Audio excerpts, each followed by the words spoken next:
welcome to my channel, Fred Makes Things, and our Sewers Club project review video for April 2024.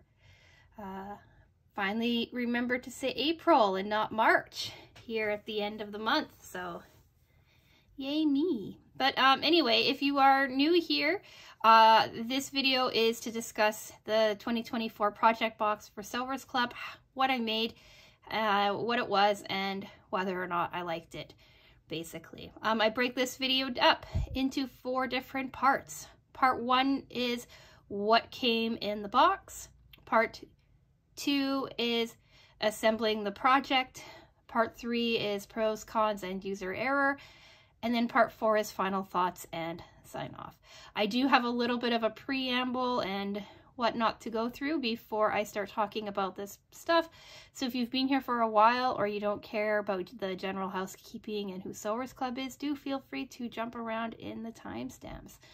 They have been on the screen for you and will be in the description box for you and as chapters, hopefully, on the screen. So yeah, I just wanted to say hello, all. If you're new here, welcome. If you've been here for a while, thanks for coming back and hanging out with me. Sewers Club is one of my more popular videos on my channel, so I get like a lovely smattering of people coming through on these, which is pretty cool. So hello and welcome. Welcome back. I enjoy having you here and all that jazz. So yeah. And quickly, what is Sewers Club? Because that may also be the reason you've clicked on and maybe stayed through 2 whole minutes of video. Sewers Club is a monthly subscription box where you get everything that you need to make a project. That's the pattern, the fabric, any sort of zippers or buttons or snaps or anything like that. It's all included. All you really need is your general sewing tools. Every month you get bonus items, I believe. They've kind of changed it up, so I'm not 100% sure. It used to be thread and sometimes something else as your bonus item, but this box was done up a little bit differently, so I'm not quite sure how that's going to work going forward. I will know in the months to come. And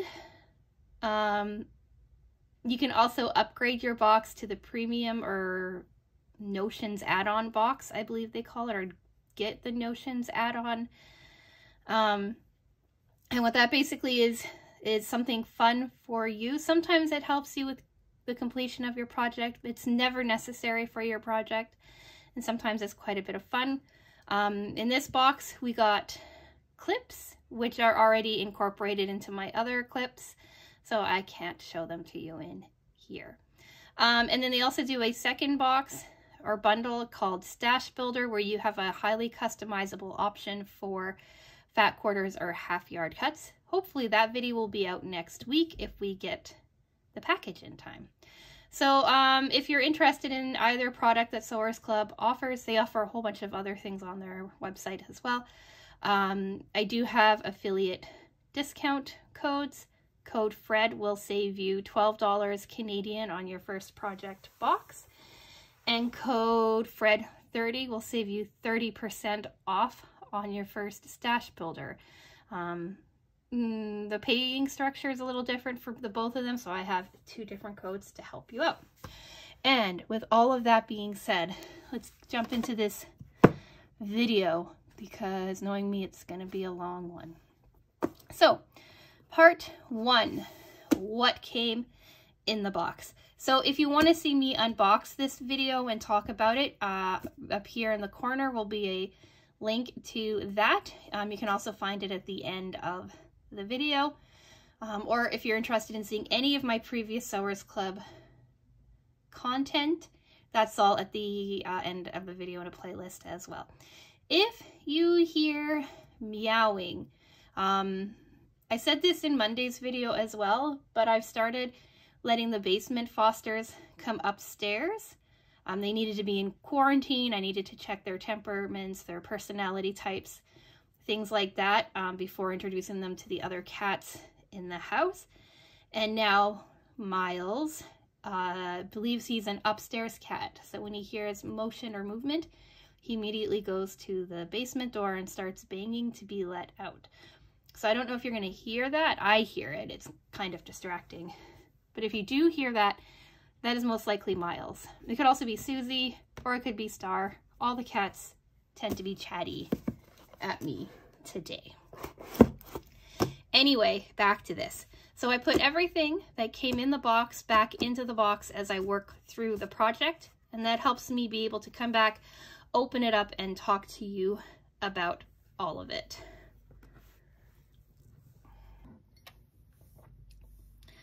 So let's see what came in the box. I don't organize it as I throw things in, so sometimes I'm surprised. Here is the thread that matched really, really well. Here is my traced out template, the paper template. This is for something later. Here is the new pattern that they sent, which is really, really nice. Did I remember to bring down an actual old pattern to show you the difference? I did not. Oh, that is for something else. So, we had some fabric left over. We'll look at that at the end.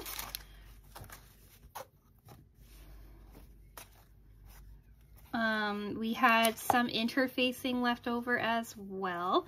Not a whole lot, but that's fine. We ended up having handmade tags. These were the quilting clips. We also got a bonus fat quarter in this beautiful blue kind of rivery water fabric. I think it's called Eden Rocks. So this is what I was digging through to grab to show you. So in every box you get like a little card that shows you what you got in the box. And on the back, it tells you everything that came in the box. They changed the style of this as well, but this is kind of how it works. This month we made a wallet, or a Daisy's double-sided zipper wallet. So this is the fabrics that we got, the interfacing, the thread. We had 4 D-rings when we only needed 1, so I have a bunch of those left.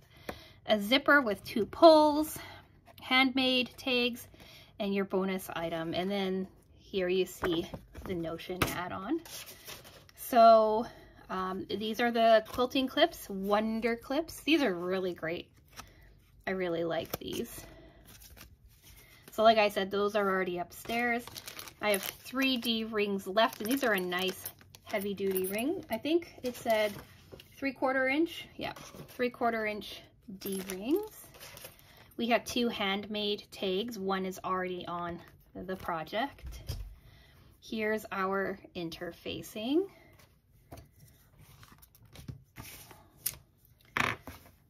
Here is our fat quarter of blue fabric. Like, how cool is that? I love this fabric. You don't always get fat quarters, but it's always nice when you do. And then we got, in the project itself, we were given a fat quarter of fabric A and a fat quarter of fabric B. We needed 2 colors, and this is how much we have left. All right, so if it sounds like thunder or rolling, that's Star playing with her rolling cat scratching post thing.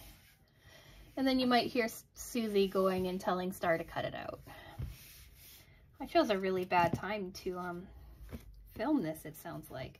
So we used up the majority of this because we needed to cut out several pieces, but I do have quite a bit of the blue fabric left over because we only needed this for our interior pieces. So I have quite a bit of blue.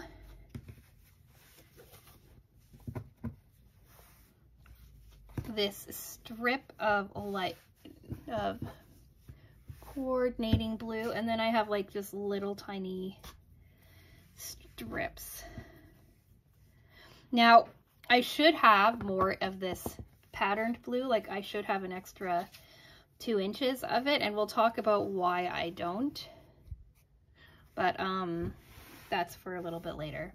So yeah, this is what we have left. And like I said, look how nice that thread matches. So pretty. So now let's talk part 2, assembling the project. So for part 2, like I just said, we're going to walk through making this project. It's the Daisy's double-sided card wallet. And they've given us this beautiful little booklet to walk you through everything. They walk you through cutting on your first page of everything. They do your layout, more cutting and layout on this other page, and then they do, I think, 5 pages of sewing. So this was a pretty easy project to cut out. They showed you like your direction of your fabric and the ways to cut it. And again, they showed you cutting it out with your curves already attached, but I cut it out like the old school method, or the way that I usually cut it. And so out of the blue patterned fabric, we had to cut 2 exterior card pockets, 2 exterior joining panels, 4 side panels, and 2 zipper tabs. So because your exterior is made up of a few different pieces, they give you your breakdown of what you needed to cut out for each. They have it up here, right, in your main section, and then they also show it in the layout. So I did what I have done in the past, and I cut my template out, and then I rounded the corners that way. Fabric C, we only have fabric C for our lining. It's the light blue, and it was just 4 4¼ by 6 3/4 rectangles, which I cut and then curved. And then the interfacing, again, we needed all of the interfacing to match the majority of our exterior pieces. So that's 2 exterior card pocket pieces, 2 joining panel pieces, and 4 exterior side panel pieces. So yeah, all of the measurements, everything is nicely written out in the book, and everything joined up and worked together very nicely as well. You do end up with a whole bunch of rectangles, as you can see on the screen, but it came to, like, the cutting was really nice. There was no problems with it, and it was actually pretty fast too. So then sewing is the majority of the book, right? You have 1, 2, 3, 4, 5 pages, like I guessed. Yay me.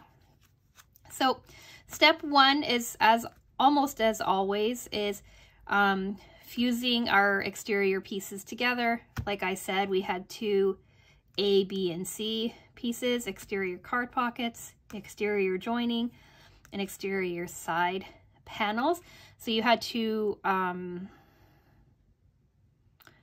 fuse your interfacing to all of that. I fused everything together, and then I cut out the curve from the curve template, which is this piece here. And we'll talk about how I made this too in a minute.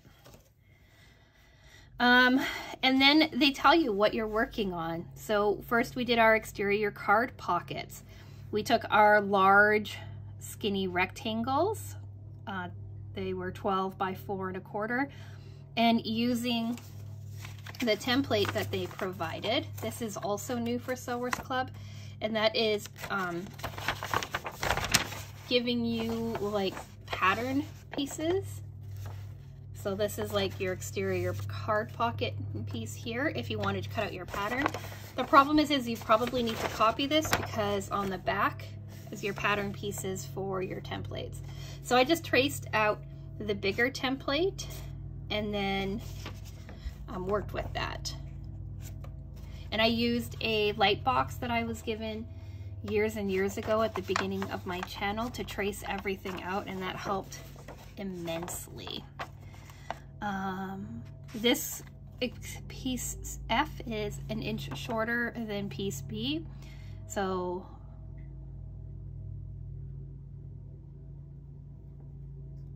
or I made it an inch shorter, wait, quarter of an inch shorter, 4.5 by 6 3/4 and 4 1/4 by 6 3/4. So it's a quarter of an inch different.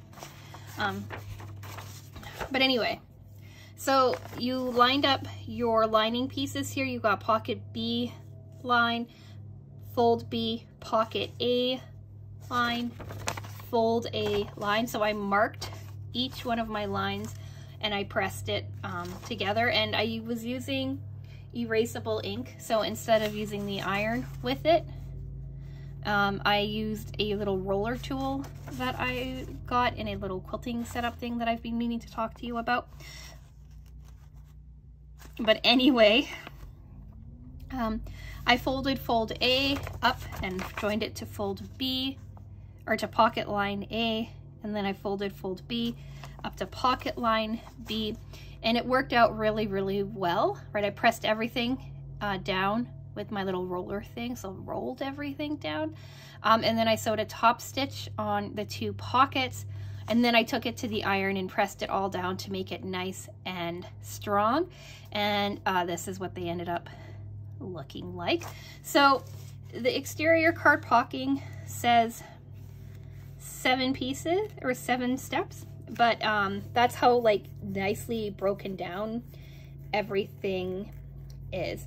They wanted you to baste your sides closed so that nothing popped up or nothing surprised you. And before you do it, your top stitch on your pocket pieces, if you wanted to stitch in your handmade tag, this was the time to do it before everything was kind of accordion together. I missed reading that step and I ended up having to sew it on after accordioning it all together, and it was fine. I ended up doing the handmade tag after sewing the top stitch but before sewing the basting stitch, so that was great. Then they wanted you to put your side panels onto your pocket pieces, and those were your 4.5 by 1 3/4 pieces. So you put 1 on each side and you sewed them together. Everything that you're doing twice over for the most part, because you have 2, basically it's like you're making 2 wallets and putting them together. So we did our exterior pocket pieces, lined one side up, lined the other side up, sewed them down, opened them up, pressed them open, and then did a top stitch on each side of those, and then we curved the bottom. So pretty straightforward, and that was like another 5 steps. So next we are working on our exterior joining panels. This makes the interior of your little card wallet, because like I just said, you have like 2 wallets kind of joined together, and you have like this little pocket in the center that comes together. That's kind of like your joining piece between the 2 sections, which is why they call it your exterior joining panels. This is pretty straightforward. This is pretty straightforward on how you do it, and there's 2 different methods of getting it on. So on my template, I traced out the directionality and everything onto it, and I used the light box to transfer this onto the fabric of your exterior panel pieces, exterior joining panel pieces. We're just going to call them your exterior panel pieces for now, or your panel pieces. I don't know. Anyway, you can use the original template like this if you like, but because I was already cutting out the template on here, I figured I might as well do it on this as well. And that way I can make sure that I have like my curve and stuff lined up if I wanted to. And I already had the light box upstairs and ready to go, so I figured why not. So you want to trace this onto the wrong side of one of your pieces. It doesn't matter really which one.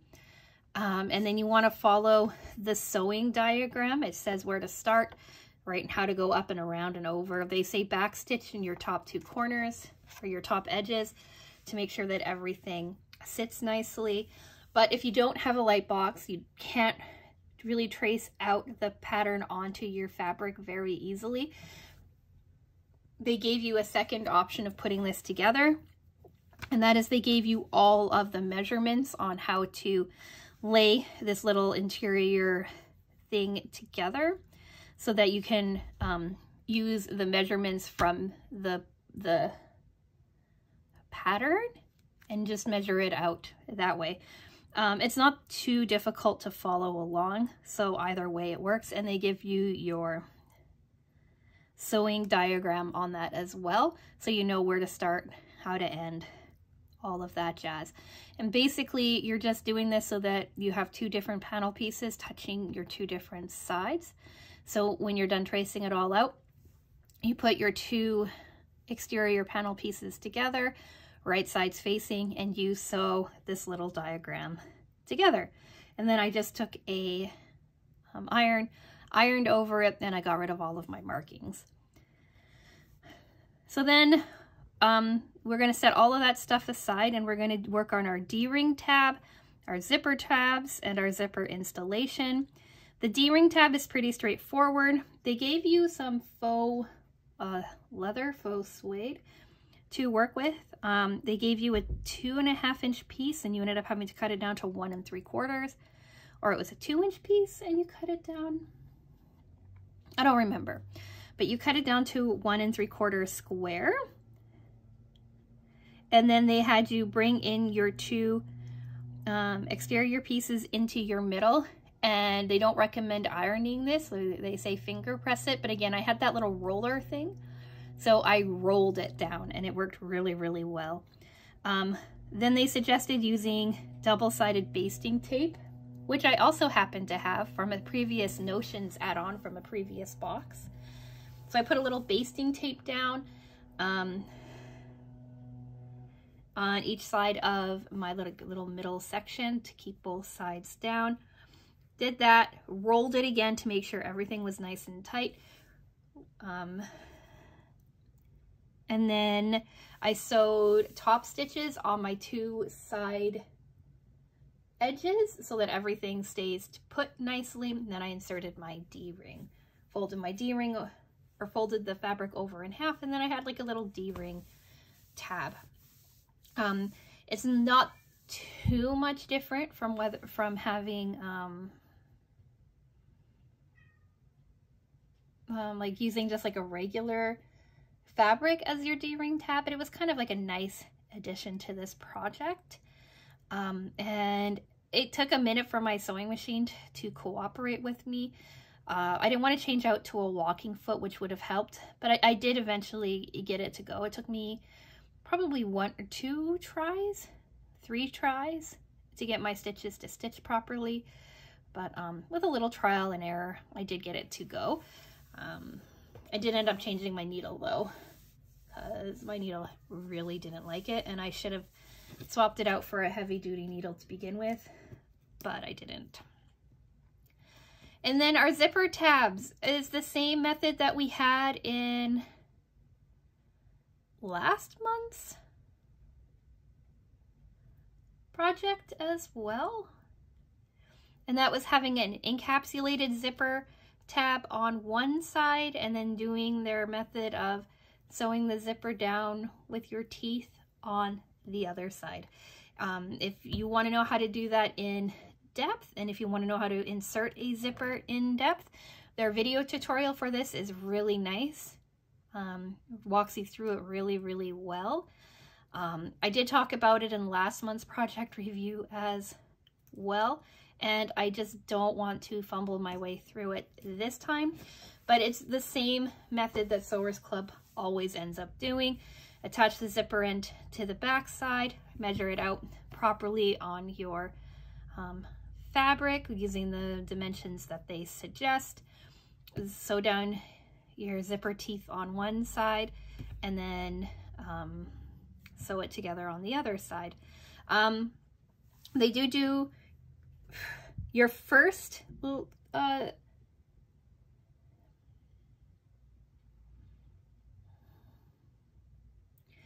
your first zipper installation goes just like that. Very straightforward, very simple. When you're doing your second zipper, it's a little bit different. All of the steps are the same until you reach the point where you have to attach the zipper to the other side. So your first one, you don't really have to think too much about, but when you're doing your second one, you have all of this extra bulk from like having an entire wallet already assembled, or like a little change purse already assembled. So they have you fold things away so that you can concentrate on getting your zipper on first. They have you fold in your main body of your zipper, of your other pouch, in pinning it a bunch and remembering where your pins were so you don't stab yourself. I stabbed myself quite a few times. But yeah, the main thing is just to try to keep all of that extra bulk from your one finished side from messing with your other side, or from sewing your other side down, or anything like that. It sounds more complicated than it is. The project really walks you through it really well. The video tutorial, which is done by the same lady who did last month's video tutorial as well, I really, really like her. I like everybody who does the tutorials. But she walks you through it nicely. She gives you like little tips and stuff too as you're going through, which is nice. So basically, it's like assembling two pouches. And we actually made a project very similar to this around this time last year. I believe it was the May project. I have it to show it to you. But yeah, so when your two sides of your thing are all done, then they have you assemble it, basting in your D-ring tab, facing the same side as the opening of your zippers. I messed that up a little bit. And then they have you do it like generalized pouch formation, but they have you do like a really wide generalized pouch construction. But they have you do like a much larger opening than you normally would because you have so much bulk to pull through such a small area. So, yeah, I kind of flew through that, but if you have any questions for me, feel free to post them or ask them in the comment section. I'll try to answer them, but I will say that this pattern walks you through everything beautifully, step by step by step, with steps broken down so that you tend not to lose your place, and so that you know exactly what you're doing. Like they gave you 4 steps for your D-ring. They give you 6 steps just to put your zipper tab together.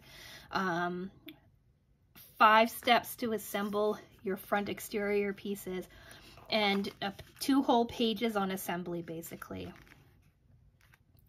So like your zipper installation in itself is 12 steps, your assembly is 9 steps, and then your second assembly is, it says 1 step, but then they have all these like little notes and stuff.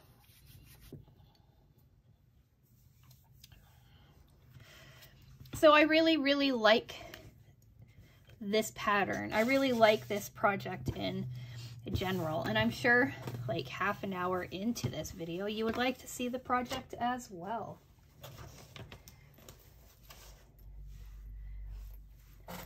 So here it is.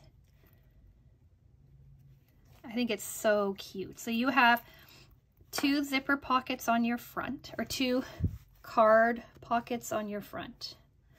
You've got 2 card pockets on your back. You saw that Oyster card drop out at the beginning of the video. And now I can't find it.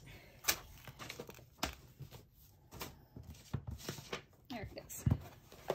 So I have, right, an Oyster card. It's for the London Metro tube or whatnot for their transportation system.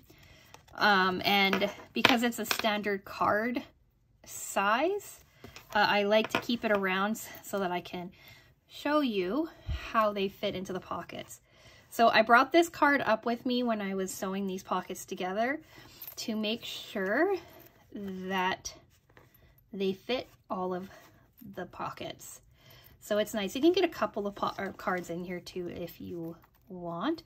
You also have your interior little hidden pocket for you. So that's it. You've got these 2 on the outside, these 2 on the outside, your 1 in the middle, and then we have 2 zipper interiors. We've got this one here, which they suggested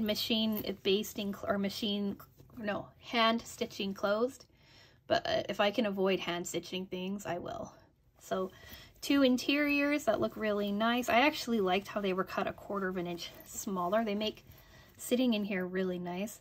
Here's your 2 zippers with your lovely zipper pulls.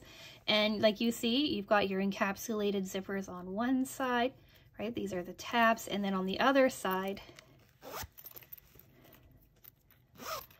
right, we've got the way that they've been doing zipper pulls lately, or zippers lately. This is like the 3rd or 4th time I've seen them do it this way. And in this one, I have no issues. Everything came together quite nicely. Like one is a little shorter than the other, but yeah. Here's your D-ring, all right, with your stitching on it. And yeah, so you can see it's basically 2 pouches in one. So let's talk pros, cons, and user error. Pro, I really like this wallet. I really like the size of this little change purse wallet thing. I really like the coloring and the detailing, and I think that this like double zipper thing with the card pockets and stuff makes a lot of sense. I think that if you're going to, I think it would work if you go to like events and things like that where you need to carry some things but not a lot. Like last year, my husband and I went to the Oilers Boston game in March. Last year's Oilers Boston game. Anyway, we went to a hockey game in Boston last year for our 10th anniversary. And I brought a different kind of pouch with me, but and they still checked it, but I wonder if something like this would be easier for you to bring along on things like that where you don't want to have a big purse, or you don't need a big purse, or you don't carry a big purse in general. This works really well, I think. It is not large enough for my phone. I have an iPhone 12 Pro, I believe. It's too small for that, but it is definitely like a good size for a couple of cards. You can throw some money and some stuff on the interior pockets and everything would work out really well. Cons. I don't know if I have any cons.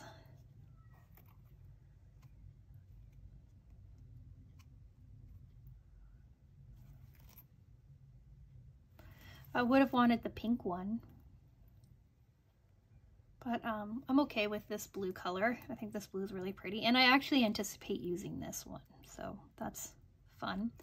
User error. I could be a little bit better on my zippers, but I'm still practicing that. Like this style of zipper closure or zipper installation.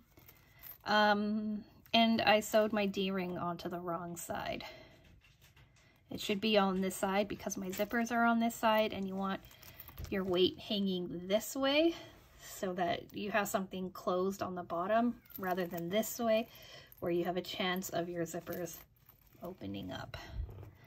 But that's really my only user error. Now, I do want to show you a couple of things that I did do as well. So it's kind of a sort of con, but not really a con, and we'll talk about that first. So at the beginning I mentioned I should have an extra 2 inches of fabric, but I didn't, and that's because I made myself this little lanyard wristlet thing. I took some of the blue fabric, right, to match, and I had some brown fabric from a previous month's box that kind of matched an idea with this. They're a little different in shade, but like, really. And then I have these for keychain making that I'll eventually talk about at some point, maybe. So I just made this little lanyard so that I can hang this off my wrist or carry it easier or whatever. So I did that. And then I also wanted to show you last year's project. So if this is interesting to you, but it seems a little bit daunting, and you're not sure if you got this box and you're not sure if you want to make it, or if you're interested in buying the pattern, because you can always buy the patterns the month after, and you want something to see if you like this style of putting, like, of creation, this is last year's project from whatever. I'll have the project review up on the screen for you if you want to click over to that, or you can find it in the playlist at the end of the book, at the end of the video. But this is the same thing. You've got a little internal pocket here. Right, it's quite a bit bigger. Oyster card for reference. Right, it's quite a bit larger. And then you have these 2 exterior pockets here. Right, you've got this big guy here, and you've got this big guy here. Then you've got like some detailing on the bottom.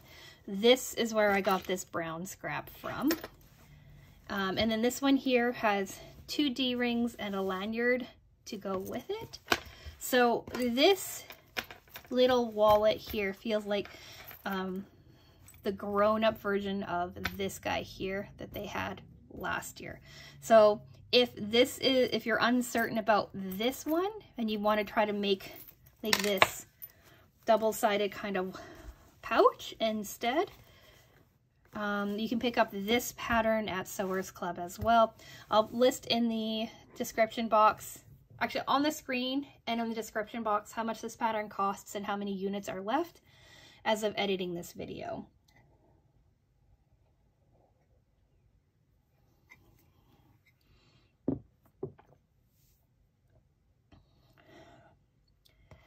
Just in case there was something that it was something you might want to try out as well. So yeah, let's do part 4. Final thoughts and sign off. I like this project. I like everything about this project. I wish they'd included a lanyard, but I can understand why they didn't. It was quite a bit of work just in general for this. I like the pattern, I like the colors, I like the steps that went through it, and I find that this is going to be a useful item that I can actually want to use in the future. Like, I like this butterfly bag from last year, but it's kind of just sat upstairs in my finished projects box without having used it. I guess I could like use it as a purse because I think this guy will fit inside. Yeah. See, I guess I could use them in tandem and just have like double-sided things inside of double-sided things. But anyway, I like it. I like everything about it. I like, yeah. I might make it again. Actually, I will probably make it again. I will make it in different colors. Maybe different sizes, like keep the card pocket the same size, but make it like a little bit larger. I might make some for my Etsy shop. I'm not sure, but I know that I'll probably make this again. Start to finish, this probably took me about 4 hours to put together. I think I did it all, I cut it all out in one night, and then I think I sewed it together the next day. So it's pretty good. So yeah, I guess that's my final thoughts. I like it. 10 out of 10, would make again. And yeah, so what do we have coming up? I don't know. I don't know what's going on. Stash Builder unboxing should be coming up. I am getting a whole bunch of fabric that I ordered from Missouri Star Quilt Company. Would you like to see that as an unboxing video? I could either call it like a Missouri Star haul, or I could include it in Stash Builder, or do you just want me to like enjoy my fabric on my own without sharing it? Let me know what you think about that. I am working on something for Monday, but I don't think it's going to happen.